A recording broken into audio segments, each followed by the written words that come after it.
Welcome into the 5-6 podcast. This is where I would say that's Riku Mukherjee. I'm Tony Altieri, but obviously solo pod tonight. It is a holiday weekend. Happy Canada Day or 4th of July, whether you're in the States or up north in Canada. And thank you for jumping on. We've got the John Deere Classic this week. But before we talk about that, it's important to acknowledge Rik hit another winner with Ricky Fowler at the Racket Mortgage. And obviously kind of a big week for Ricky and for the PGA and for the fans. You know, it's one of those things where I think we get so wrapped up in like Tiger Woods and obviously the elites of the game. We forget how important guys like Ricky Fowler are, just how much they project and also protect the fan base. There's so many people that love Ricky. He's from Marietta, local guy here where Rik and I live. So it was nice not only to see him win, but in the fashion that he did in a playoff, hitting a birdie putt to win the event and close the door. Obviously something that's, I guess, been, kind of thrown at Ricky for not being a closer. Other guys have had that label tossed on them, but Fowler, it's been over 4 years since he's had his last win. And all of a sudden here he is back in the winner's circle and on the cusp of being on the Ryder Cup team. So a big event for him, and shout out to Rik for the 16-1 winner. That makes 7 of our last 11 events where either Rik or I have hit a winner at an event, I should say. And I've talked about that person on the podcast. That also makes, I think, 5 or 6 in a row for the show. Either Rik or I have hit a winner. So it's nice that we finally hit our stride. I think a lot of it has to do with where strategically we like to place our bets on the board. We really like to pepper kind of that 20 to 50 range, and the winners are starting to come out of that. That being said, obviously Fowler was sub 20. He goes off at 16-1 and obviously wins at a number anywhere between 14 and 18, wherever you could pick him up. And really, we talked about it today, he and I, on the golf course when we were playing today, is that, there's just been a number of guys this year who have trended into wins, kind of Jason Day earlier in the year, Justin Rose after a long time not winning, Chris Kirk. There's been numerous examples where guys have just found form and have ridden that form into wins. And Fowler's felt the same way. For me, it's pretty much a hard stop to stay above 20-1. And so I find it very hard to dip my toe in the water below that number. Not that there's not value, because obviously there is. And however you like to do your betting, that's really up to you. But for me, it's kind of a religious debate where I like to live in that 20 to 50 range. And that's where the majority of my cards are. That's where the majority of winners I hit come from. Because I find that those guys, if you're finding the right guys, you're circling around the key metrics going into a tournament. If you understand how history plays into that, there's a really good shot that you'll have an opportunity to win. So again, congrats to Rik for hitting Fowler at the Rocket Mortgage. But we move on this week. We're at the John Deere Classic. It's TPC Deere Run. This is a great little course. We've got now back-to-back non-elevated events, and it feels kind of weird, almost like these tour stops are not as important as the elevated or designated events. Obviously, we've got majors. We've got the last one coming up with the British Open. We've got 2 weeks in a row now. We'll have, after this week, we'll have not only a main slate event, the Scottish Open, but we'll also have a secondary or an alternate event the next 2 weeks. So it's kind of a big couple weeks for the PGA Tour, especially with everything that's kind of swirling out there around the live stuff. Obviously, Tiger Woods has kind of emerged with some comments of his own this week, which, Rik and I will talk about a little bit more when he's back on the pod next week. But getting back to this weekend, the John Deere Classic, TPC Deere Run, like I said, it's a fun little track. And it's one of those courses, much like the Rocket Mortgage, where you can really see a lot of different skill sets contend and win in a tournament like this. Scoring is obviously first and foremost. You need to score in bunches. You need to go low. And you need to be great with wedges. More often than not, the plurality of approaches come from kind of like that 125 to 150 range, even sub 125. And so wedge play is extremely important. And there's obviously a million ways to get to that distance because the course isn't very long. It's only, or I should say, it's just shy of 7,300 yards. It's a par 71. And so we've seen guys like Stricker win 3 times in a row, Zach Johnson win a couple of times, and basically be the king of course history here as of late. But also TPC to run has a lot of undulation, a lot of uneven lies, and so you get some Augusta comps, which is why you see guys like Henley and Spieth, guys like that who seem to do well here and that have played really well at Augusta. Because I think you're getting a lot of similar lies and looks into greens, and it's not very difficult to hit fairways here. And even if you miss fairways, yes, the rough can be penal in some years, but by and large, most of these guys are going to be able to get up and down from the rough or from the fairway, and they're going to do it with wedges in their hands. So it's how close can you stick it and how many 5 to 10 footers can you hit for birdie. That's really what it comes down to at TPC Dare Run. And so why don't we jump into it a little bit this week? Because, you know, it's a holiday week. We didn't have a ton of time. So we're just going to take you right to my model. No slides. We're just going to run right into it. And I'll pull my model up here for this week, and I'll share with you guys kind of how things break down. Actually, I'm not going to do that. I'm going to show you something else here first. So what we're going to jump into, what you're looking at here is the odds for this week. Oddly enough, pretty funny when you take a look at it here, you know, to see guys like Denny McCarthy and Russell Henley at 14-1. You know, Ludwig Aberg, if you would have guessed where he would have ended up earlier in the week, watching him play Wednesday and Thursday at the Rocket Mortgage, you would have said he would be the odds-on favorite. But obviously he faded pretty hard over the weekend, and it was very apparent that he really needs to work more on his wedge play. He really struggled with those shorter distance shots coming into the greens, and he really lost ground in what was an absolute birdie fest. And I think a lot of people noticed that. So we've seen him kind of drop back here at 25-1. But, you know, it's crazy to think, you know, Rick brought up, you know, like Eric Cole, who we consistently bet at like 100, 150-1, down here at 33-1. Chris Kirk, you know, Keith Mitchell, who hasn't been playing great, but in the mix here, probably the best in terms of like overall profile. I mean, Adam Schenk at 30-1. I mean, we consistently see Adam Schenk at like 150, 200-1, but he's been in some pretty good form. So it'll be interesting to see how things break out for him this week, but it looks like he's going to be chalky. Talking a little bit more about ownership, let's go over to share some ownership with you here. What we've got earlier in the week, and obviously this is a Monday night on a holiday week. We haven't had a ton of lineups generated through Fantasy National, but it's already starting to trend where you can see really Henley and McCarthy at the top of the board are going to be two of the most heavily owned guys above $10,000, where looks like you're going to get a break on Aberg. I mean, I love Aberg at this course. Even though he faded over the weekend, I really love what he does off the tee.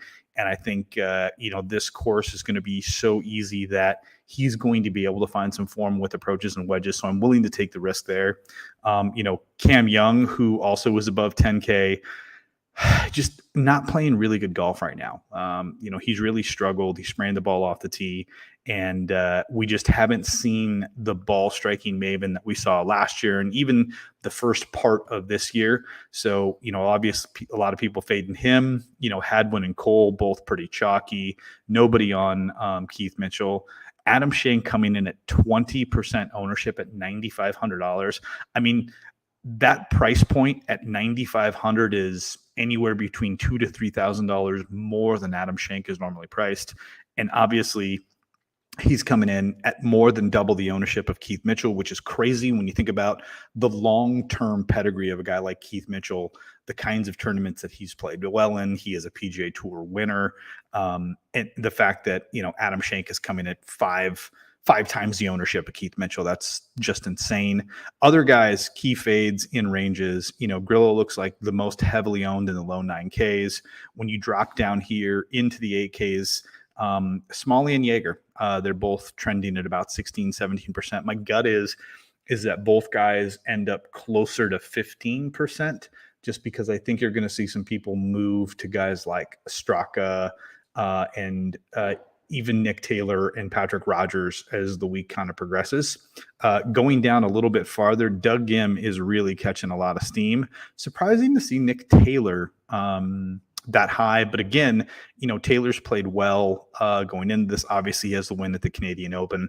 So, I can see why people might be jumping back on the Nick Taylor bandwagon. But Gim is really the guy that I think is going to continue to gain steam as the week goes on. He just sets up so well. When you look at kind of the key stats and what he does well, he sets up very, very well for a TPC to run.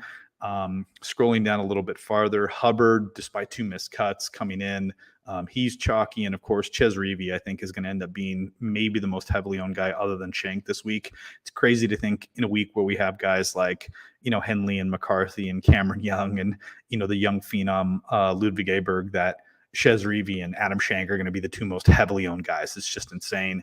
Going down a little bit farther here, everybody saw Dylan Wu light it up on Saturday, right? I think he had an albatross as well this week.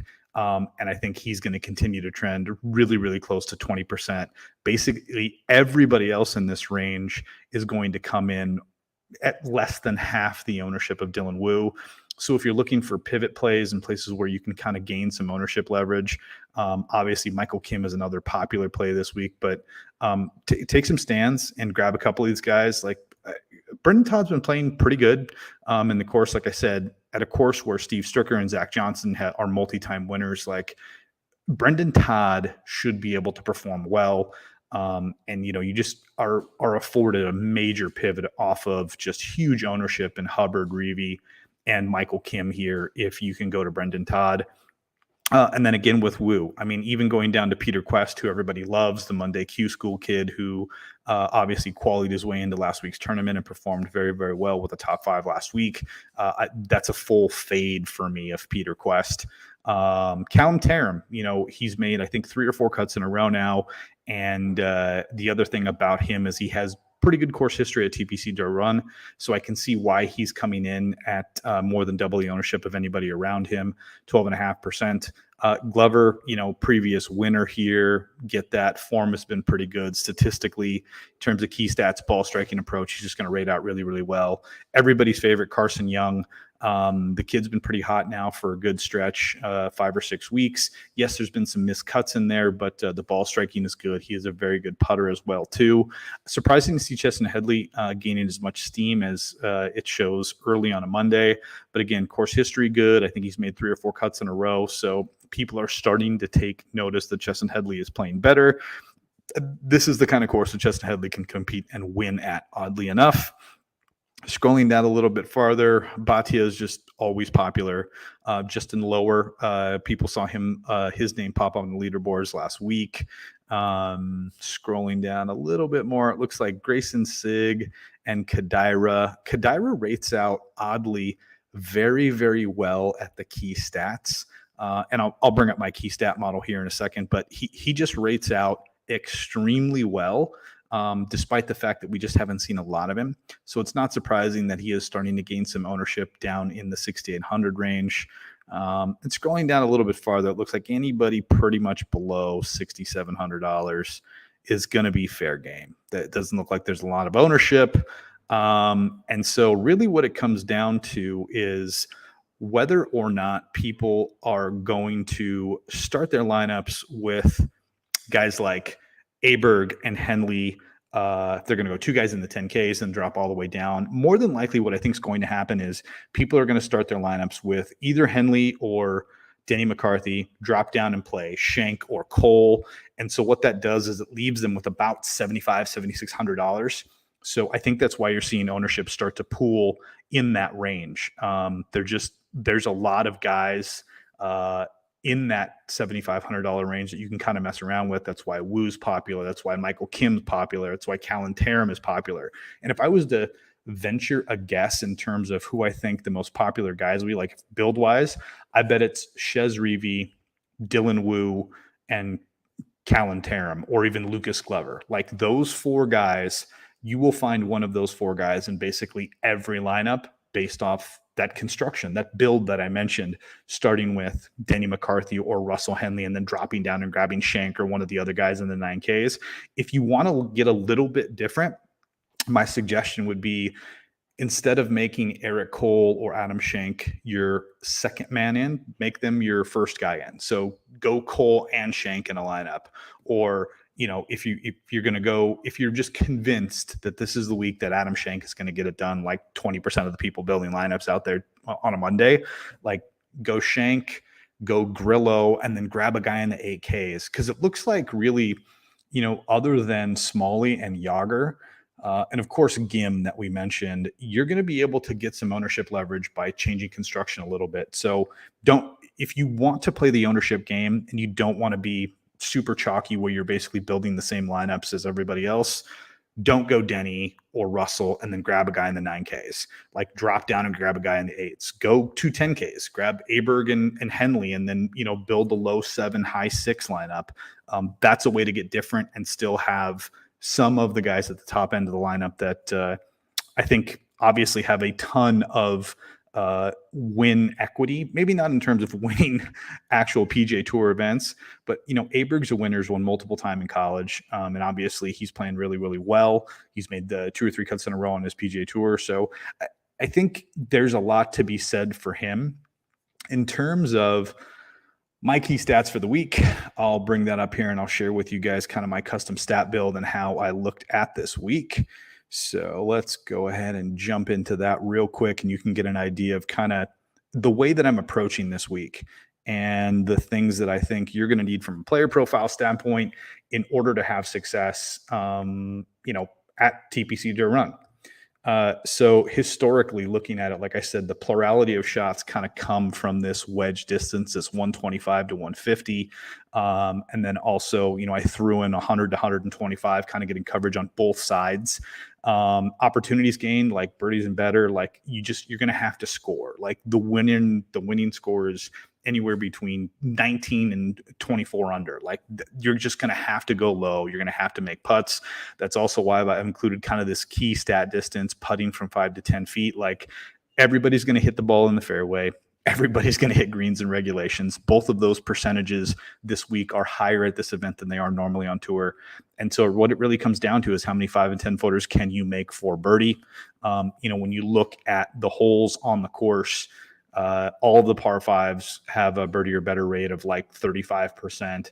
Half of the par 4s have a birdie or better rate of over 20%. There's really only 2 holes on the course that have a bogey rate of more than 20%. And I think that's the long par 4 that's over 500 yards. And then I also believe it's one of the longer par 3s.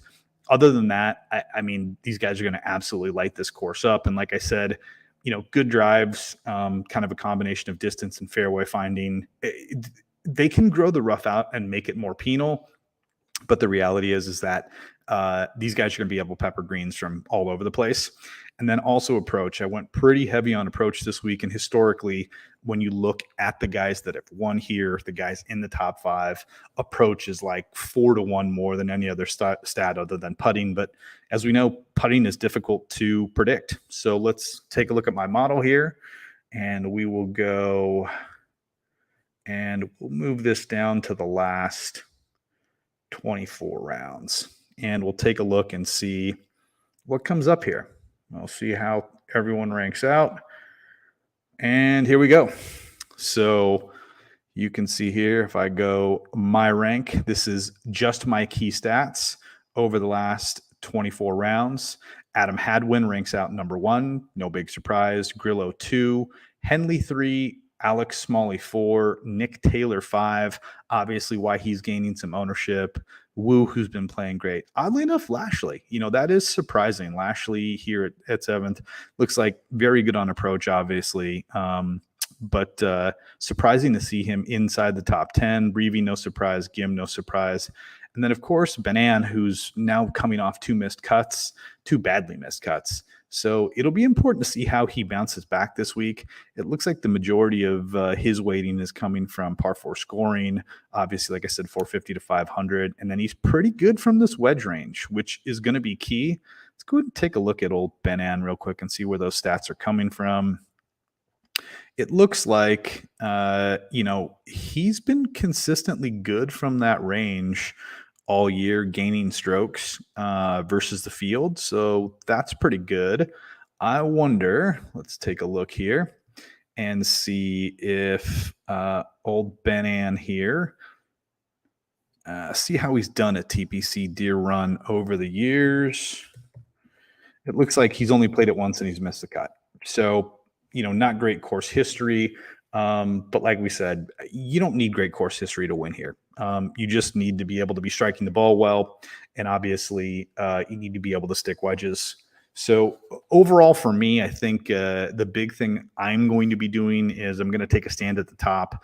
And if I go with Russell Henley or Denny McCarthy, I'm going to do two separate constructions. I'll do a construction where I put both of them together in a lineup, or put one of them with Aberg and then drop all the way down. And then I'll do a secondary construction where I grab one of those two guys, and then I grab guys in the 8K and completely skip the 9K range, where obviously there's a lot of chalky plays.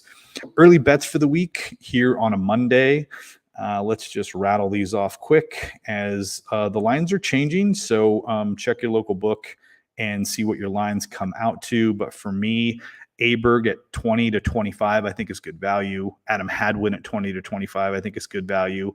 Eric Cole, again, in this field, you can find him anywhere between 33 and 35. Those are good numbers. I like Yager a lot this week as a bet. I don't necessarily like him as a DraftKings play just because of ownership. But I do think when you talk about those guys that are trending in a place where he could play very, very well, I do think that Yager sets up really nice here. Seb Straka, who we saw in my stat model, rates inside the top 5. I do like Straka a lot. I've been playing him a ton in DraftKings, and he's been coming through. So I do like Seb Straka a lot this week. Dylan Wu at 60, Bhatia at 80, and Patton Kizzire at 90. Kizzire, we haven't really heard much of him. And typically you play Kizzire in Texas, but Kazzire's been playing very, very well. I think he's made 3 or 4 cuts in a row. He's got good history at the John Deere Classic. And so I think that's good value at 90 to 100 to 1. And you can find him, I think, as high as 125, depending on the books that are out there. But like I said, short show tonight, 22 minutes. I'll do my service here where I say, hey, if you are not signed up for the Discord, to go ahead and do so. It is a great place to continue the conversation. Rik and I are on there constantly. We will put the link down in the video comments. You can click it and join the Discord and ask questions. Rik posts his Wednesday tidbits where he breaks down kind of last minute weather, ownership going into the tournament, if there's any wave advantages. We also post our betting cards for the week if we do any live ads during the tournament. And then, of course, we post key stats and things like that on the Discord channel for everybody that is signed up. So please do so. It's free. It's down in the comments. So click that link. And of course, don't forget to subscribe to the Nickel City Mafia channel. We're getting close to football season. Mike and the guys are putting out, I think, almost weekly content now, whether it's AFC East related, fantasy football related, or the NFL. And also Rik and I doing weekly golf shows. But it's a great place to stay informed and to join the community. All of the guys are super responsive. So please, please, please subscribe to that, like, comment on the channels, share the links all over. It goes a long way into helping us keep everything free. And of course, continue to pump out content for you. That's going to do it for me. Short show tonight, 4th of July tomorrow. Happy birthday, America. Best of luck to you guys out this week, whether you're betting one and dones or you are doing DraftKings this week. Like I said, leave a comment, join the Discord, and we will see you next week. Thanks for tuning in. That'll do it. Have a good night.